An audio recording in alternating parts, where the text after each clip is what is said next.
This one's for Brick Boy. Hello, what's up guys, I'm Kyle from KGR, and today we're going over my PS4 collection. Now what you saw is not all of my games. I do have 2 collector's editions as well as a digital library, but because of PlayStation Plus, it's a huge digital library, so I'm only going to go over a few of them that are my favorites. And for those that are new, I've done game collection videos in the past as well. Mainly over Nintendo games, I've done GameCube, Wii, Wii U, Game Boy, DS, GBA, and 3DS. So if you want to see all of those, I will have a playlist card right here, or if you want to wait until the end of the video, at the end card, I will have it there as well. So without wasting too much time, let's get into my PS4 collection. Now, it wouldn't be my collection unless I had Crash Bandicoot. Now, when this game got revealed, I got super excited. In fact, my reaction was kinda a little bit like this.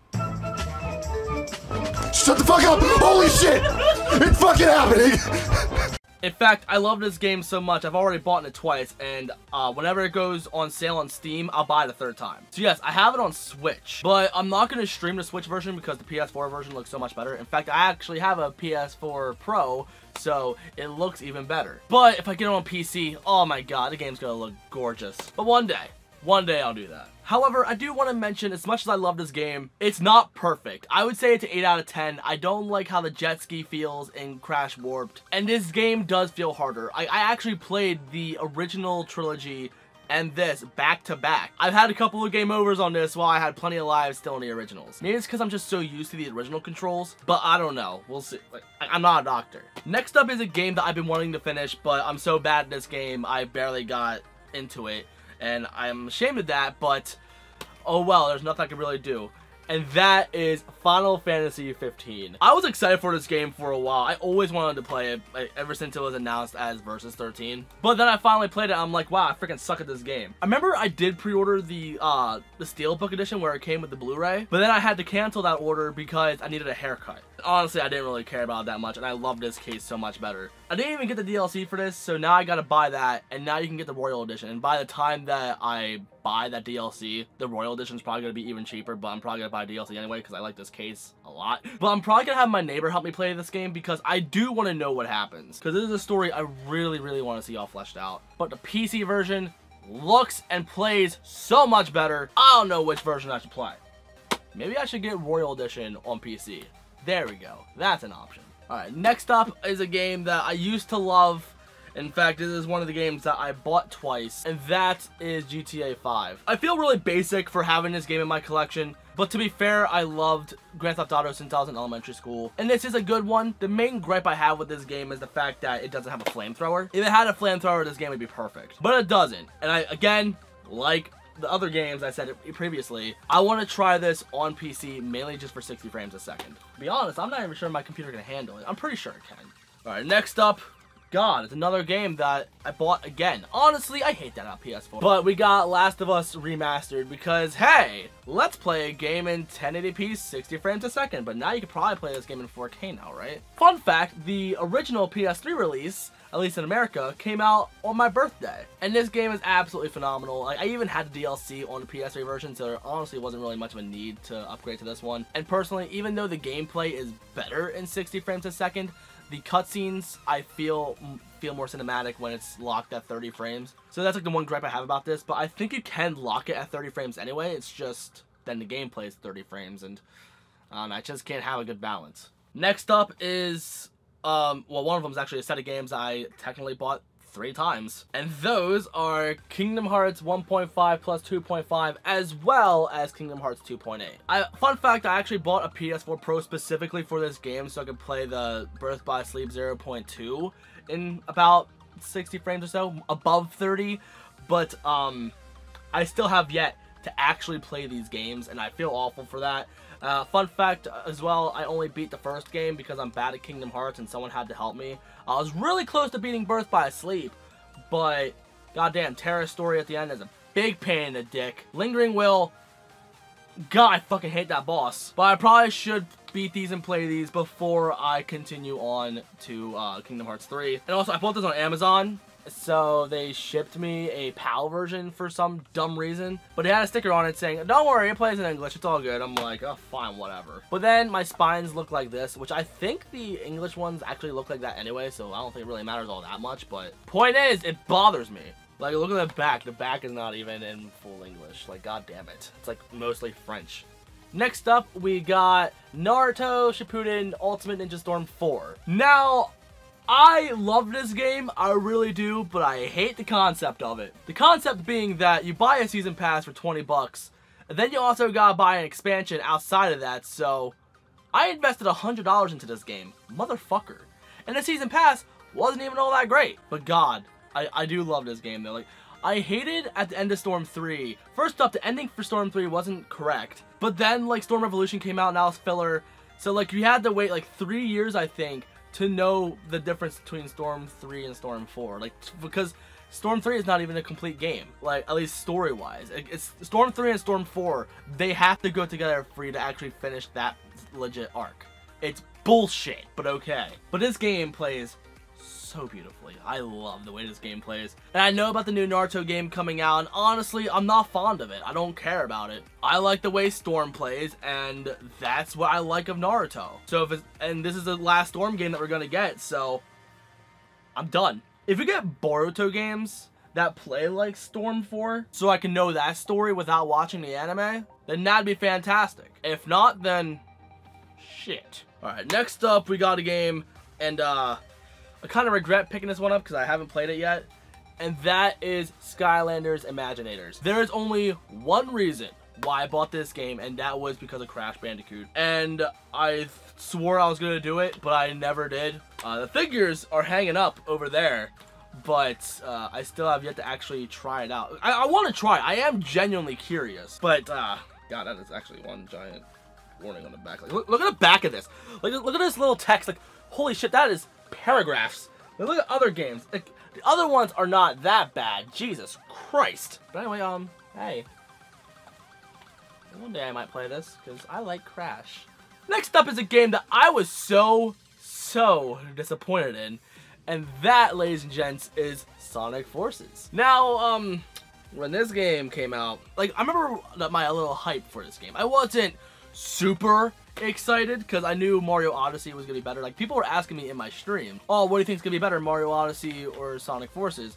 And I said, let's be real, critically, Mario Odyssey is gonna be a better game. Because unlike Sonic, Mario actually has a lot of polish to it. Mario has a good reputation. Sonic, on the other hand, it's like SH Figuarts figures.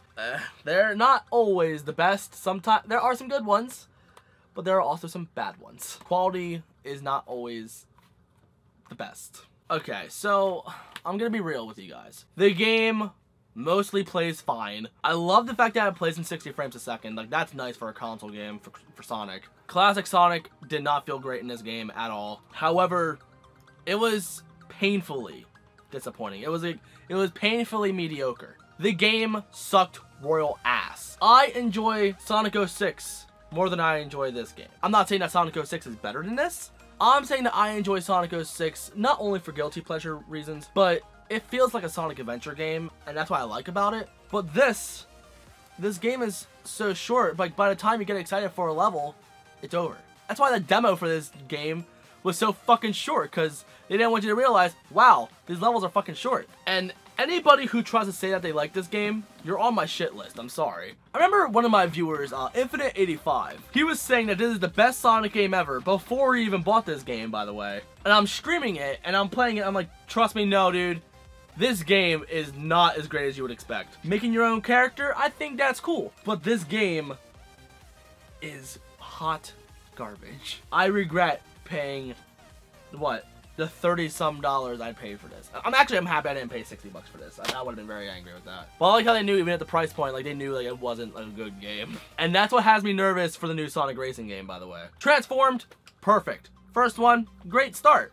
This one, we'll see. Next up is a fantastic game, and that is South Park: The Fractured But Whole. Now, I played Stick of Truth on PS3, absolutely fell in love with it. So when this game was announced, of course I was super excited, so I picked it up day one. However, the story isn't as great as Stick of Truth, because Stick of Truth has a very big story. Like, it's wonderful. You have a lot to do in it. This one, you don't have as much to do. The story is very simple, but the combat system in this game is really great. You can pick up both Stick of Truth and Fractured But Whole on PS4 now, In fact, when you pre-ordered this, you actually got it for free. But I already had it on PS3, and so I just gave my code away to somebody else. But now you can also pick up both of them on Switch. So I actually almost want to buy both of these games on Switch. There's actually a good amount of games I want to pick up on Switch whenever they go on sale, because I want to have a portable library like that, you know. But oh well. But I don't feel like paying $60 again for multiple games. But anyway, South Park, fantastic. If you like South Park, play this. But Stick of Truth is a fuck ton better.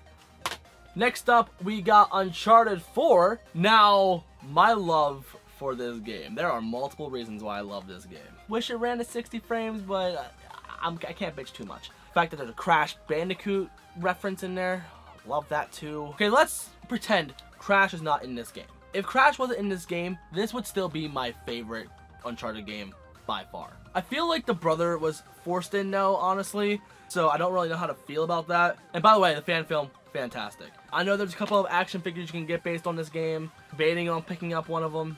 I also have the Lost Legacy, because I got the season pass for this, and I guess it came with it. And I haven't played that yet, but I have it digitally though, so there's one of my digital games for you. But now Uncharted 4 is like dirt cheap now, so if you haven't played this yet, please pick it up. I almost wanted the Nathan Drake collection on PS4, but the main thing that bothered me was the fact that the game ran at 60 frames a second. Now trust me, 60 frames a second is a good thing.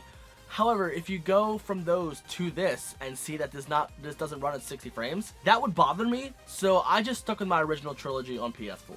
And I know that the other one has updated models too, so it looks better. But I mean, I'm sorry, I'm gonna be a purist for that. And the last game that is in my regular disc collection is Watch Dogs. Now, Watch Dogs is honestly an underrated game. When the game first came out, it did get meh reviews. People thought it was okay. So for $60, yeah, it probably deserves that. The one thing that bothered me about this game, well, there's actually two things. One, this game's soundtrack and the radio was horseshit. And another thing is that the fact that it couldn't really implement mirrors all that well. Oh, another gripe. The way it looked at E3, it looked a fuck ton better on that than it did on the final product, even on PC. But I know there's a mod on PC, which I actually had the PC version of this, by the way, where you can make it so like it enables the E3 render, and it makes the game look gorgeous. Also, you can pick up this game for dirt cheap now, so if you can find this game for $5 or less, absolutely give it a shot. I say it is worth a pickup for $5. The second one looks really good. I do want to pick that up eventually, but it has that same like stigma with Titanfall 2, where like the first one bored people real easily, so like the second one didn't sell all that well, even though the second one was a much superior game. So I wish the second one got a lot more respect out of that, but unfortunately it's not. So one day I'll pick it up, but for now I'm just gonna stick with the first one. I still haven't finished this game, by the way. I want to though. I got stuck on one mission. I couldn't figure out how to navigate to some place, and I just got stuck and I just gave up. But I do love that game a lot though. Now it's time for the two collector's editions I have. First up, I got myself Little Big Planet 3 Plush Edition, but the one I got was from Target, so it came with a little Target hat, and it's hanging up on a chain up there right now, and unfortunately I don't feel like grabbing it because it's out of my reach. But I love the costumes that it also came with. Some of these I actually bought myself anyway, like earlier within like Little Big Planet 2 and stuff, which kind of bothered me, but it's whatever. But I love that. I love these costumes that you can get. And it also includes this shit too, but it's whatever. I wish that this game sold more. I wish it was supported more, but like by the time it came out, people were already bored with Little Big Planet 3. And honestly, I thought Little Big Planet 2 was a much better game than this one. There's a lot more you can do with this, which I do appreciate, but it's just, there's something about Little Big Planet 2 that I love a lot more. It was a nice send-off to the series, I guess. I wish they would have did like a bigger finale. They're like really like say, okay, we're done with the series. And I know that like in other countries, they shut down the online servers, so custom levels is no longer a thing. And that's like the only reason why one should play this game anyway. I know the main campaign's fun, but like the online is the best part of the game. But now it doesn't get a lot of traction anymore, so oh well. And my last collector's edition is honestly not complete anymore, and it makes me sad. And that is Infamous Second Son. Okay, Crash Bandicoot I love, but this by far is my favorite PS4 game. This is actually the reason why I bought a PS4. And I got the collector's edition because it came with his beanie, and I love the beanie a lot, but unfortunately it magically disappeared.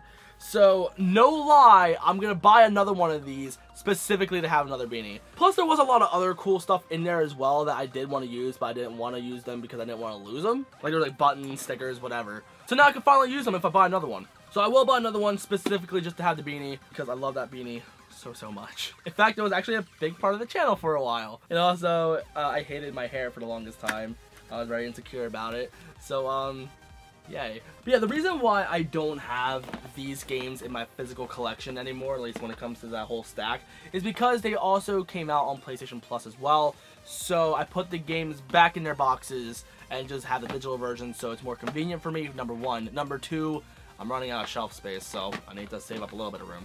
Another game that I did have that was digital, that I had originally, but then it was free, was Until Dawn. I hated paying $60 for that game because it's a good game, but for me, it's more of a rental thing. Like, I want to just play through it once and be done. I don't want to go through all the endings, you know? But also, like I said, I do also have a decent digital library. So my favorites that I picked up for my digital library, one of them being Sonic Mania. That game feels absolutely great, but I'm not a classic Sonic guy though, so I never finished it, and like I never got really excited when it comes to Mania Plus. I never bought the expansion. If it goes on sale, I might pick it up, but honestly, I don't really care all too much. Or I might just go with a physical edition. I don't know. We'll see. I almost got the collector's edition for that, but then I realized I don't have the money, I don't have the space, so I had to cancel that pre-order, unfortunately. I have Flower on PS4, and oh my god. Oh, a Journey too, because that was free too. But Flower in 60 frames a second on PS4 is absolutely gorgeous. I love that game on PS3, but when it got remastered to PS4, I loved it. It's such a relaxing game. But my favorite game that I picked up on PS4 is Mirror's Edge Catalyst. The reason why I picked it up digitally was because I had the first one on PS3 only digitally. So I might as well have both of them digitally, you know? But like the first one I never beat, and I couldn't get a good grip of the controls, but I love the concept of it. But I don't know what it was about Catalyst. But Catalyst, it was just easier for me to grasp, and I loved it so much. So if you can find Mirror's Edge Catalyst for less than 20 bucks, give it a shot. The game is underrated, and unfortunately it's probably going to be the last Mirror's Edge game we're ever going to have. It's been in development for a while. Like, they were always teasing, oh yeah, we're going to make a second one, but then Catalyst is more of a reboot, honestly, which is kind of stupid. But god, the game is fucking great. Please give it a shot. But that, ladies and gentlemen, is my PS4 collection. And when I do another one, I'll let you guys vote between either PS1 or PS3. Because originally I wanted to do PS1 first, but I kept reshooting it, and I was never happy with my final product for multiple reasons. But then Brickboy wanted me to do PS4, so I said, fuck it, I'll do PS4. And also, when it comes to games I'm also picking up, I am picking up Spyro, I'm picking up Spider-Man, and Kingdom Hearts 3, and Last of Us 2, and that's kind of about it. There's not really a lot of games on PS4 I really want. I might pick up the new Sonic Racing game, maybe. We'll see what happens. So anyway, thank you guys for watching. If you're new and you like what you saw, you know what to do. In the description, there's all my social media. So if you want to, like, hit me up on Twitter or Snapchat, whatever, what have you, you can do that. And again, vote in the comments. What do you want to see next? I love you guys so much. Thank you for watching, and I'll see you on the next one. So peace.